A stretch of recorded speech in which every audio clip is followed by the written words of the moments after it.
बिस्मिल्लाहिर्रहमानिर्रहीम। अस्सलामुअलैकुम। आज आप लोगों के साथ शेयर करने जा रही हूँ एक और मज़ेदार सी रेसिपी जो कि बजट फ्रेंडली भी है और बनाने में भी इजी है। माशाल्लाह से घर में मौजूद ही चीज़ों से हम इसको तैयार करेंगे। इसके लिए हमें मार्केट से महंगी महंगी चीज़ें नहीं लानी पड़ेंगी। चलें जी, रेसिपी को बनाना स्टार्ट करते हैं। बिस्मिल्लाहिर्रहमानिर्रहीम। यहाँ पे हमने खूबसूरत बाउल के अंदर 1 कप आटा ले लिया है। आटा हमने वही वाला यूज़ करना है जिससे हम रोटी बनाते हैं, लेकिन ये ख्याल रहे कि आपने इसको छान के इस्तेमाल करना है। कोशिश करें कि बारीक छाननी में से इसको छान लें। 1/4 कप आपने चीनी ले लेनी है। चीनी को आपने पीस के इस्तेमाल करना है। 1 टेबल स्पून नारियल का बुरादा ऐड करेंगे। अगर आपके पास हो तो आप ऐड कर लीजिएगा, इससे टेस्ट अच्छा आता है। अगर ना हो तो आप इसको स्किप कर लीजिएगा। और 1 चुटकी के बराबर इसमें फूड कलर ऐड करेंगे अच्छे से कलर के लिए। और 1 से 2 ड्रॉप इसमें मैं वनीला एसेंस ऐड करूंगी और 1/2 टी स्पून इसमें बेकिंग पाउडर ऐड करेंगे। 1 कप घी था जिसको मैंने मेल्ट कर लिया है, क्योंकि घी को हमने मेल्ट करके इस्तेमाल करना है।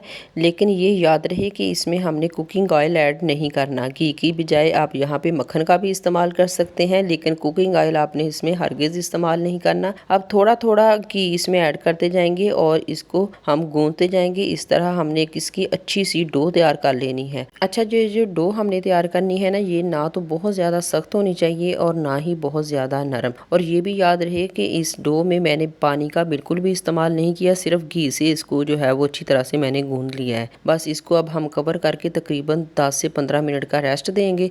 15 मिनट गुजर चुके हैं माशाल्लाह से। अल्हम्दुलिल्लाह हमारी डो जो है वो एकदम परफेक्ट तैयार हो चुकी है। अब हम इसको 1 से 2 मरतबा थोड़ा सा प्रेस कर लेंगे ताकि ये मज़ीद अच्छी सी हो जाए। बस ये देख लें कि डो इस तरह की होनी चाहिए कि अगर हम हाथ में थोड़ा सा मटेरियल पकड़े ना, तो इसको जिस जौन सी भी हम शेप देनी चाहें तो वो शेप इसको आ जाए। बस इस तरह की डो हमारी होनी चाहिए। चलें जी, इसको करते हैं साइड पे। और यहाँ पे मेरे पास है एक शॉपर जिसको मैंने काउंटर के ऊपर अच्छी तरह से बिछा लिया है। अब ये जो डो है ना, ये मैंने सारी इसके ऊपर रख दी है और दूसरी तरफ से शॉपर को फोल्ड करके तो इसके ऊपर ऐसे डाल देंगे। या तो फिर आप हाथों की मदद से या फिर ऐसे बेलने की मदद से इसको हल्का सा रोटी, इस डो को जो है वो रोटी की शेप दे देनी है। लेकिन ये ख्याल रहे कि इसको हमने बारीक नहीं करना, बस ये मोटी रहनी चाहिए। बस जब इस तरह की रोटी की शेप में आ जाए तो तब हम ऊपर वाला शॉपर जो है वो हटा देंगे और इसकी कटिंग कर देंगे। मैंने कटिंग करने के लिए मेरे पास ये कुकी कटर से मैं इससे कर रही हूँ। अगर आपके पास ये ना हो तो आप किसी बोतल का ढक्कन ले सकते हैं या फिर ग्लास से आप इसकी कटिंग कर सकते हैं। तो माशाल्लाह से एक ही वक्त में ढेर सारे हमारे बिस्किट बन के तैयार हो जाएंगे। अगर आपको हमारी ये रेसिपी पसंद आ रही है तो रेसिपी को लाइक करें और चैनल पे न्यू हैं तो सब्सक्राइब करके बेल आइकन को ज़रूर प्रेस कर लीजिएगा। आप सब देखने वालों का बेहद शुक्रिया। एक मरतबा आप ज़रूर इस रेसिपी को ट्राई कीजिएगा और फीडबैक में लाजमी बताइए कि आपकी रेसिपी कैसी बनी। चलें जी, हमने सबकी कटिंग कर ली है। अब यहाँ पे मैंने बेकिंग ट्रे ले ली है। अगर आपके पास ये बेकिंग ट्रे ना हो तो आप किसी भी देगची का या पतीले का ढक्कन ले सकते हैं।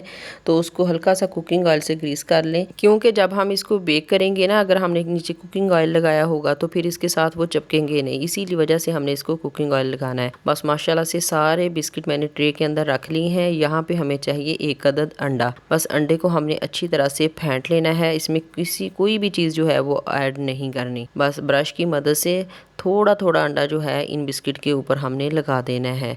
अगर आपके पास हो तो आप लगा लीजिएगा, अगर ना हो तो इसके बगैर भी बहुत ही मज़े के बनेंगे। तो आप इसको स्किप भी कर सकते हैं, लेकिन हम लोगों ने वीडियो बनानी होती है इसकी खूबसूरती में इजाफे के लिए, आप लोगों को खुश करने के लिए। फिर हम इन्हें मज़ीद डेकोरेट कर देते हैं। जब तमाम बिस्किट के ऊपर एग वगैरह लग जाए तो तब मेरे पास कुछ कटे हुए पिस्ते और बादाम हैं, वो थोड़े थोड़े मैं इसके ऊपर लगा दूंगी। क्योंकि किसी भी चीज़ को डेकोरेट करने से एक तो उसमें खूबसूरती आती है, दूसरी इसमें इसका टेस्ट जो है वो और मज़ीद दबाला हो जाता है।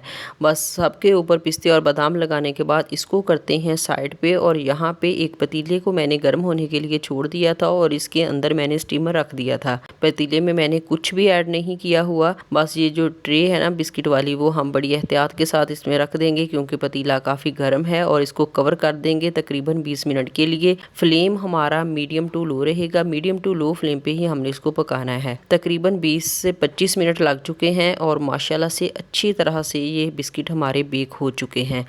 चलें जी, अब हम इसको निकाल लेते हैं ट्रे को और काउंटर पे ले आते हैं। मैं भी आपको चेक करवा देती हूँ कि ये कितने ज़बरदस्त और क्रिस्पी हमारे बिस्किट बन के तैयार हुए हैं।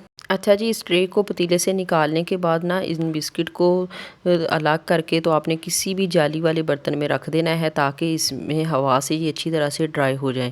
क्योंकि जब हवा से ये अच्छी तरह से ड्राई हो जाएंगे ना, तो फिर ये एकदम क्रिस्पी बनेंगे। अगर आप इसको ऐसे ही रख देंगे तो फिर ये नरम पड़ जाएंगे और फिर ये क्रिस्पी नहीं बनेंगे। मेरे पास ये जाली वाली टोकरी थी तो मैंने इसमें ऐड कर लिए हैं। अल्हम्दुलिल्लाह हमारे बिस्किट बन के रेडी हो चुके हैं। आप इसको शाम की चाय या हल्की फुल्की भूख में ट्राई कर सकते हैं। मिलते हैं एक नई रेसिपी के साथ। अल्लाह हाफिज़।